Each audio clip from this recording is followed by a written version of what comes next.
Every woman deserves to feel vibrant, safe, loved, and feel her power. The Woman's Vibrancy Code podcast is here for a potent use of your time. We will cover energy, hormones, and libido with episodes that also dive into entrepreneurship, money mindset, feminine power, and much, much more. Introducing Maraya Brown, Yale and functional medicine trained women's health expert, midwife, mom, and entrepreneur. I have Petia Kolibova with me today. And this is actually going to be a 2-part series, which we didn't really anticipate. I thought that today we would be talking about human design, and we will. But the other piece that has come alive right now is Petia is currently in the midst of a miscarriage. And it is actively in the evolving that it's becoming. And I have had a miscarriage in the past, and I'm a women's health provider and a midwife. And so we both decided off camera, let's have a conversation around that first. And then separately, we'll talk about human design. So let me read her bio. And then I don't exactly know what this conversation is going to turn into, but it's going to be exactly what it needs to be. And we're just dropping into knowing that however life is unfolding is in service. And, you know, I just made this reel, and there's a voice in the background that says a river doesn't drink its own water. The sun does not absorb its own sun, right? The tree does not breathe its own oxygen. As we drop into how we be as women in service out in the world, today we'll talk about miscarriage, knowing that that is in service to someone who's out there listening. So Petia is an alignment women's coach who guides women to intuitively connect with their inner vision so they can experience personal and professional magnetism and become unapologetically abundant. Her mission is to empower visionaries who are on the path to embody their fullest self-expression, to soulfully expand into a quantum leap in all dimensions of their life. Petia gives immense clarity, exact steps to unlock women's divine feminine and abundance mindset through subconscious work as a certified breathwork facilitator, reiki, NLP, human design practitioner. She leads her 6- and 7-figure clients to their next level in life and business. If she's not interviewing fellow experts on her podcast, Unapologetically Abundant, which she's interviewed me on. So Unapologetically Abundant, we'll put the episode where she interviewed me in the show notes. Traveling the world with her husband, which is actually how I initially met Petia. I met her and her husband at an event in Puerto Rico that we were both at. We actually met at the airport, and then again at because I have a cute dog. Let's be honest. You're my husband. We have a cute dog that she like spotted on. It's true. I was giving the dog attention, and then we were at the El Conquistador, and in the VIP room, and I was looking at her, going, "I know you from somewhere." And we were trying to figure it out, and she's like, "No." And I went, "It was your dog. I saw your dog at baggage claim." It's the dog. Anyway, so hi. It is so fascinating. I feel like how like life takes its own like turns, you know, like you plan one thing and then another thing like happens. And, you know, I really love how you're flowing with that. And I love that we are showing like in service, and we chose this topic because I was really shocked on how many women don't talk about it, how many women kept it listen, including my own mother.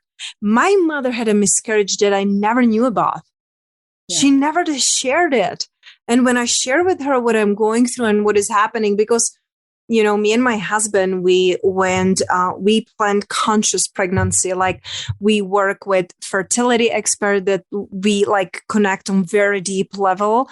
And we were preparing our bodies, you know, to have this super baby. And, you know, we didn't work with fertility expert because we had any challenges, but because we wanted to make sure that our bodies are healthy and well. And, you know, I also discovered through that I was healing through thyroid issues that I didn't even know that I had, and rebalancing after using a birth control for almost 2 decades. Like that's like another topic on, you don't know what you don't know, right? And doctors tell you it's good for you. So Sometimes we just blindly trust authorities. But we were, almost 2 months pregnant, and we were so like ecstatic and so happy, and we were so excited to share it with the world. It's like, even I shared with you of before we started recording, like you and me, we had a interview on my show, and I'm like, I want to share with her like the happy news. And we kept it for ourselves and just shared it with, our parents and just the closest friends, because we wanted to celebrate this news. And it's fascinating, like how much you checked in with me so beautifully, like honoring me and what I'm going through and how am I feeling. And last week I wouldn't be able to do interview. Like last week, like week and a half, I was going through a lot of emotional grief, and there was a lot of darkness that it really, really scared me. Like the way how I was feeling. Mm-hmm. I was sharing with my husband, I'm like, I feel like I'm really depressed. It like the dark thoughts that I was having. And it's just like, I'm like, what's the point of it all? Like you're being a good person and being very conscious about all your life choices. And still you get to go through this pain. And this week, I feel like it really, really helped us with my husband. We traveled to North California to be in nature. And I feel like that's so deeply healing. It's like coming back to like reconnecting with myself, with my body. So this week, like I shared with you, now I'm going through the physical miscarriage and through the physical pain. And yesterday I was sharing with my husband, I'm like, this is not fair. It's so much pain emotionally, so much pain, like not understanding and confusion and why us. And then you speak with like professionals and they're like, well, it's normal. It's absolutely normal. This is what you're going to go through. And this is physically, and let us know if you need anything. I'm like, I don't care how normal this is. Right. This is so heartbreaking. This is so like soul shattering. And that's why I chose to, be today here with you, because I feel like so many women going through this pain in silence, and so many women going through this alone. And also like learning how differently like men and women are going through this. Because my husband, it's my rock. He's there every step of the way, supporting me through everything I'm going through. And of course, I check with him like how you're feeling, but I get to be really honest. There were moments that I told him, and I apologized right away after I said it out loud. But that's when you're going through the pain, you just say things. Mm-hmm. But I told him, like, you have no idea how it feels to be pregnant 24/7, thinking about every single thing you like eat and drink and how you move, and being so like mindful about the baby. And then the baby, it's not there. Like even before I had because we had an ultrasound in 6 weeks, because we were thinking we're in 8 weeks. So we went for heartbeat check in 6 weeks because, based on my last period, whatever, we thought we are in 8 weeks. So in 6 weeks, the baby was there. In 6 weeks, everything was perfect. In 6 weeks, they could see a little bit like the murmur, like just a tiny bit, like, mm-hmm. So it brought so much peace into me. I'm like, okay, everything is perfect. They told me everything looks great and perfect. And the next week, I started to feel different. Nothing physically changed. I had no cramping. I had no spotting, nothing. But I felt different. And like, it's woman intuition. I cannot explain it any other way. I told my husband, I feel less nauseous.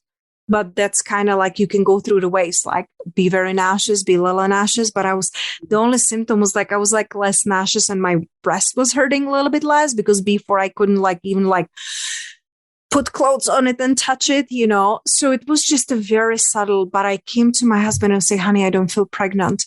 And he was like, don't even, my husband, he's very positive. He's coach. He was like, don't even create it. Don't put it out there. Like, what do you think you're creating with this? I'm like, I hear you, and I know my body. Yeah. I hear you, and something is wrong. So that was like Thursday when I started to feel like that. Friday when I we still work with our, fertility doctor.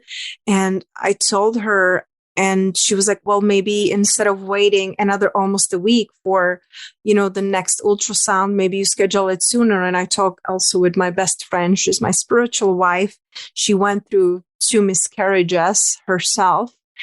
And she was like, well, just call them and schedule it. So I scheduled it for Sunday. And that's when they told us, like, there's no heartbeat, there is the sac and everything, but you should be in 7.5 weeks and we cannot see the baby there. So that was just like, on one hand, I felt like I knew it, like the confirmation, like my intuition, like I know, and I'm so honored to be so connected to my body and to truly know without anyone telling me. And on other hands, like I was lying there, on the scan, I'm like, this can be right. How is this possible? Like a week ago, the baby's there. Now it's not there. Like, what are you telling me? And, like my husband holding my hand, and I just collapsed. Like, I'm like, I don't get it. I can't. And going through that. And again, I'm so blessed. I have so much support, but that was the hardest thing I ever gone through. Besides, like, losing my grandma, who's my literal soulmate, last year. So it's just. And so there's the hearing the words and dropping to the floor in this, how can this be? But then also in your scenario, knowing it in your body, but then it being emotional first and intellectual. And now your body is starting to have symptoms of cramping. And what I'm hearing is that you're planning to miscarry at home. Yes. And so now there's this waiting game and now starting to feel the cramping and feeling the body prepare to actually bleed. And, I'm listening through a few different lenses. I'm listening through the lens of a women's health provider and a midwife. I'm also listening through the lens of my own miscarriage, because I remember it was our first pregnancy. And I've opted in all 3 of my pregnancies. I've never had an ultrasound ever. So it was different. So we had left Hawaii. We were living in Hawaii at the time. And a good friend of mine asked if we could come to Alaska to be there for 3 months and work as one of the midwives with their home birth practice. And we were like, yeah, we had those personalities where we would leave. Yes, let's go. And so we left our Hawaii house. We flew into Oregon, bought a car, and we drove the Alcan Highway up. And we were camping in the middle of Canada, no cell phone reception, one of the most remote places I've ever been. And I started feeling the cramping, and I went into the camp bathroom, and I started spotting, and I knew that I was miscarrying. And so it was all whirling and twisting and churning. And here we were with just each other, no cell phone reception, no internet, no anything, no midwife, no provider. But I had my midwifery bag, and I had my herbs and the supplies. And I just wanted hot water. So we found a place that we could drive to that was within an hour away. We found a hotel that would rent to us by the hour so I could be in hot water. And in between contractions, I remember telling my husband, like, if I hemorrhage or I bleed out, I need you to give me this. And just being in that place of parents mourning the loss of our baby, but also the physical aspects. And then afterwards, and this is, I don't know what your experience will be, but then the breast tenderness and the realization of I'm not breastfeeding. And now the postpartum hormonal journey and physical symptoms and the continued cramping and no baby. And I think what I've heard you say, and this was my experience, that was so striking was when I then shared, I did a big journal entry and I shared it once with everyone because I didn't want to have to retell the story over and over again. And I was mind blown at all the women who reached out to me telling me their miscarriage, my mom, my grandmother, some of my closest friends. And I had no idea. And here I had been a midwife for 12 years. And I don't think in my medical training and my midwifery training, I had no idea how many women go through miscarriages alone because they don't tell people first trimester. They often don't have a ceremony of life or a funeral, so to speak, or some type of honoring. They go right back to work. They generally process and mourn by themselves, and nobody ever knows. Mm. It was like this is the piece that does not work for me.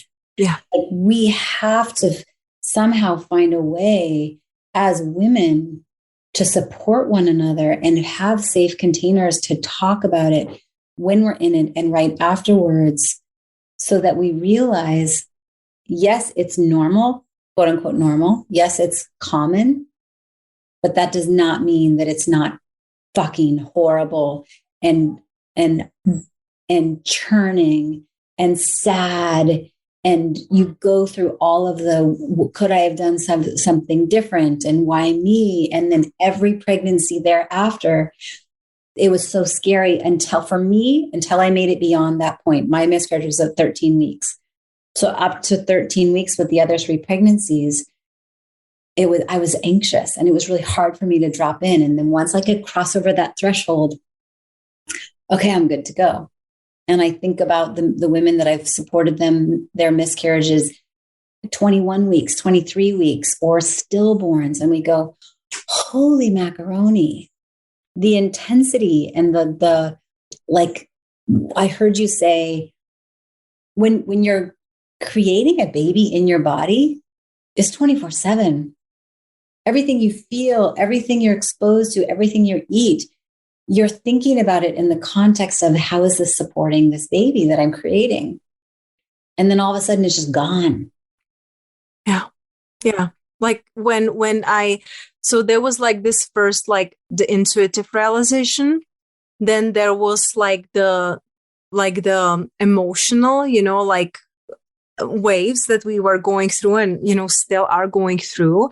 Mm-hmm. And then there was the like Sunday, when we visited the ultrasound, and when I spoke with my midwife and my doctor, because I didn't have any symptoms, no nothing. And you're like, what if the ultrasound is wrong? What if, because it was different person, different location, because on Sunday only certain were open, right? What if this is wrong? Like, there was still this hope inside, even though I knew, like, my intuition already told me. I couldn't, it's different feeling when you feel the baby inside, when you feel pregnant, when you don't feel the soul inside. And then, so they recommend us to go again, because we had originally scheduled our ultrasound for Thursday.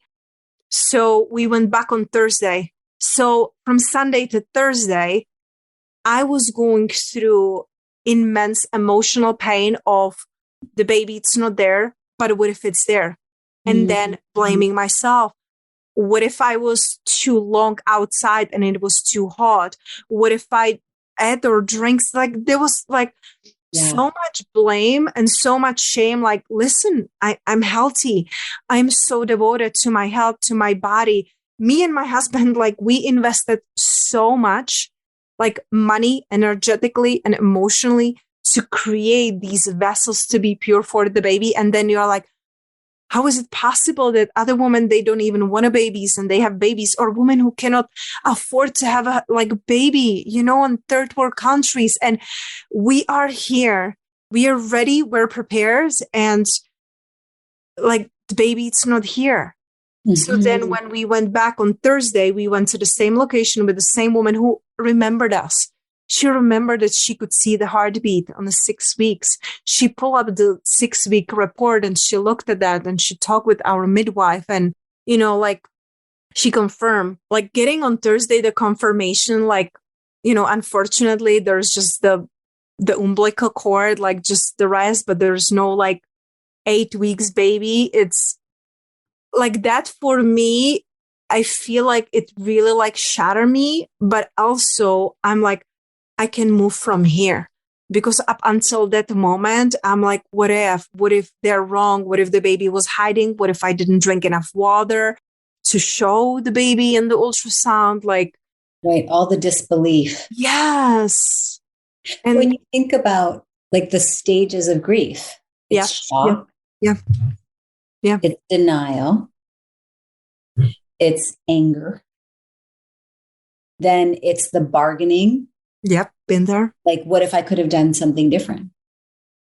What if, I don't know, is there some other possibility if I go get a different ultrasound? Yep. What if it's, I just need to, maybe there was 2 in there and they're missing the second one. And it's just the first one that's, all of that. And then the depression, that sadness.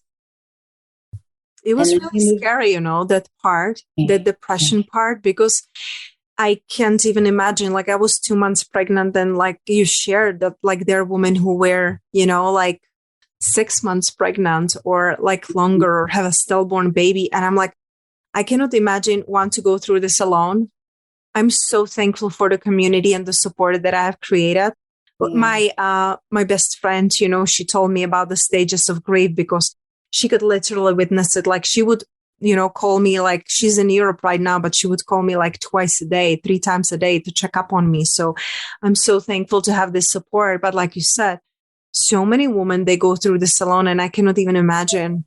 Yeah. And then it's the waves. Like I think of grief as being as unique as our fingerprint. And maybe we think that we've gone into that acceptance and hope space and we go right back into negotiation and we go right back into anger. And I mean, I'm now 11 years down the road from my miscarriage. And I can see how that moment was a defining moment that still impacts my decisions today. And I wouldn't take it back for the world. It changed how I existed as a women's health provider. It changed how I exist as a mother. Mm. But for me, I can look back and it impacted how I took leaps. Like I would get caught up in is it because we left for Alaska? Could I have done something differently? Would something have been different? And so then for years, I wanted to take a leap into the online space, into entrepreneurship. And I was afraid. What if I take the leap and it all comes crashing? And now I have children and I have a home. And so this one moment, there's no way to know if I could have done something differently. But like viscerally deep in my body, I still have that. The other thing for me, I don't know if you've experienced this at all. Well, that was striking for me is I got sad. I got really sad after the miscarriage. And I allowed myself to feel sad. And I allowed myself to binge on Grey's Anatomy from the beginning to the end. And there is a family member, I think I won't name her, but she finally one day said, you know what, you just need to get over it. Pretty much telling me that my sadness was impacting them and enough already. It's time to move on. And I remember feeling so angry. I think I cussed at her and I hung up the phone. Like, you don't get to tell me that I need to be done with my sadness. And it still makes me want to cry today. Like I lost a baby. I lost my child and I'm sad. And I'm going to feel sad as long as I fucking want to feel sad. And I'm not going to apologize if it makes you feel uncomfortable. But otherwise, if we just push it down and we move on with life, at some point that grief is going to rear up with its viper strike. And we don't know how it's going to show up. No, I feel you. That's why I said like the last week and a half, I cancel everything. I reschedule everything. I didn't tell anyone details. I said I needed time for my personal healing. And I allowed myself to literally sit in it, to cry, to sit in a shower 4 times a day because water calms me down. And even though my husband cannot understand what I feel, like I allow myself to go through the depths, through the deep sadness, like it was so dark. It was so dark for me. I was telling Chris, like, and I talked to, our doctor. I'm like, I'm scared. I'm scared of how dark are my thoughts. I'm scared to, like, how deeply I feel this. I'm scared because there were moments I'm like, screw this all. Why am I even here? Like, if I cannot even bring a child, if I am being, the good person, the good daughter, the good, like, I'm being good, and then I'm getting so much pain back. Like, they were literally moments, like, I told my husband, I'm like, I'm scared because I'm thinking so dark. And I'm thinking, like, I don't even want to be here. I don't want to be adulting. I don't want to be going through life fighting. I don't want this. So, like, feeling it all and going through it all. And like you said, allowing yourself. And if somebody doesn't understand, they're not my people, and I don't care. And it's like, I feel like this baby taught me so much before I got pregnant, during pregnancy, and now, like, how selective I truly am with my energy, with what I'm saying yes to, and especially, like, through the pregnancy, like, when I was getting opportunities or, like, things that I could be doing or events, I'm like, no, it's not a heaven yes. I'm not doing this. Yeah. And it's just, I feel like there was so much, like, deeper care, and I didn't feel guilty too. I'm like, I don't care. I'm so thankful I have a job that I have, because I went and I took 2 naps a day, and I didn't want to do anything. And I will just, I didn't watch any show, but, like, watch a movie or two. And it was just like, this felt good right now. And, there were, like, moments like, oh, I could be doing something. I was like, no, why? Yeah. So I feel like our pregnancies, and it doesn't matter if they come to term or how long they last, they teach us so much. And I feel like it's just, I really want to believe there is a meaning and reason behind it, because if we get to go through this with no meaning or purpose, then it's cruel. Yeah. So I truly want to believe that there is a meaning and message. And even, like, I told you, I'm not on Facebook, you're not on Instagram. On Friday, I posted on my Instagram, and we had over 300 comments, and just, like, so many women, even, like, my past clients, that they're like, I feel your pain. I've been through this. Like you said, like, I have a client that I know, she went through miscarriage just, like, 3 weeks ago. Mm-hmm. And I was there supporting her. And I was excited because, like, I told her I was pregnant. She's very, close, dear client of mine. And because she told me she's pregnant, so I'm like, it felt like having yes to share with her. So I was excited. And then when I was going through that, and me still being pregnant, and now me going through this, she messaged me and she was like, you sharing because she didn't share it with anyone. Her partner wasn't supportive. Her and her partner split before she found out that she's pregnant. And when she told him she's pregnant, he didn't want it. And so I was there supporting her. And she messaged me and she was like, you sharing your message and you sharing your pain so authentically and vulnerably, it's like inspiring me to one day share my story. And that's really what I want. That's what I'm looking for. I don't need people to say I'm sorry. I mean, it's nice, but it's not going to take the pain away. I really feel like I want to turn this pain into something meaningful, because if not, then it's too hard to even, Yeah, absolutely. And I think for any of the moments in our life that were those defining moments, the difficult ones, the triumphant ones, sometimes it takes time to assimilate and get clarity on how we turn our pain into our purpose, and where the setback becomes the setup, and how we turn this churning into something that we grow from and then teach and impact someone else down the road. And it's all of the above. And so just know that I'm here supporting you. The pain is still real. The sorrow is still real. On my altar, I still always have the photo of the ice glacier where we buried the body of that first baby. And I often think about what it would be like to have 4 now rather than 3. And there's sadness, and we talk about that child with our children now. And I have total clarity at how much it transformed who I am as a woman, as a midwife, as an entrepreneur, as a founder, because it changed how I make decisions, and it made leaps, so to speak, that much more potent. And so I have total trust that it's not for nothing.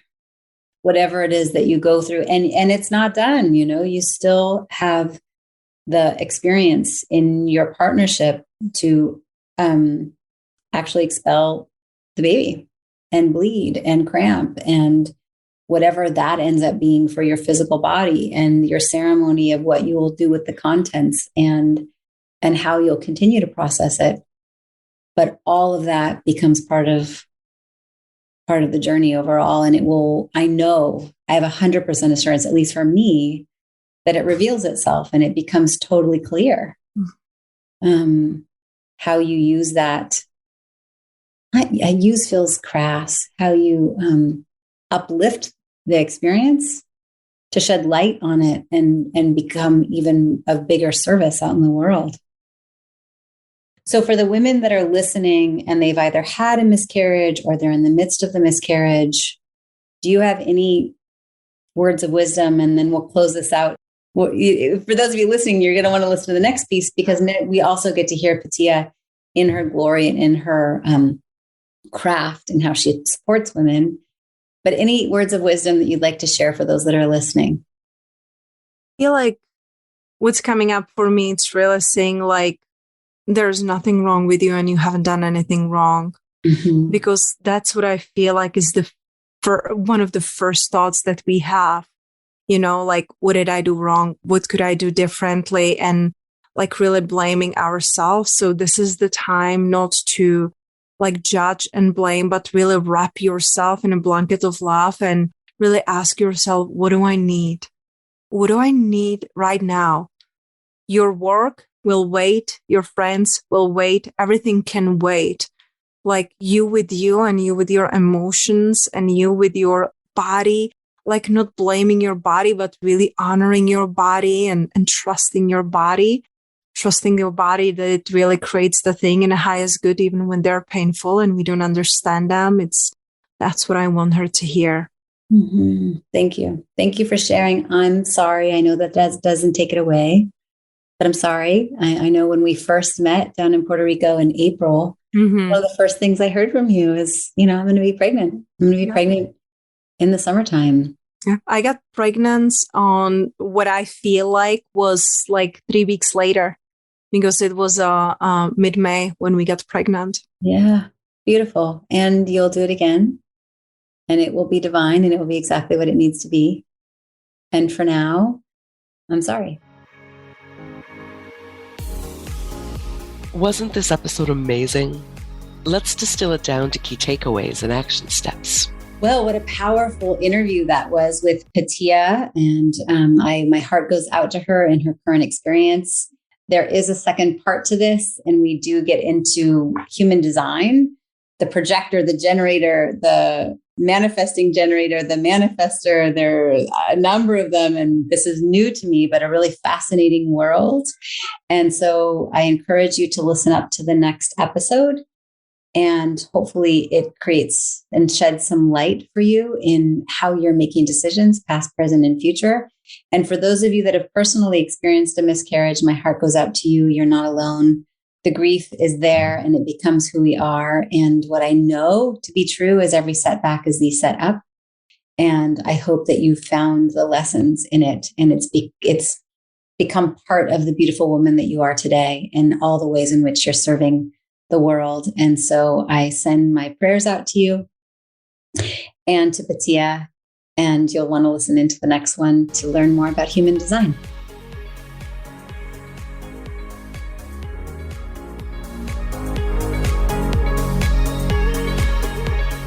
Thank you for listening to the Woman's Vibrancy Code. Connect with us and take the first step to transforming your energy, hormones, and libido at thewomansvibrancycode.com. Cheers to your zest and vitality. Make sure to follow for weekly power-packed value.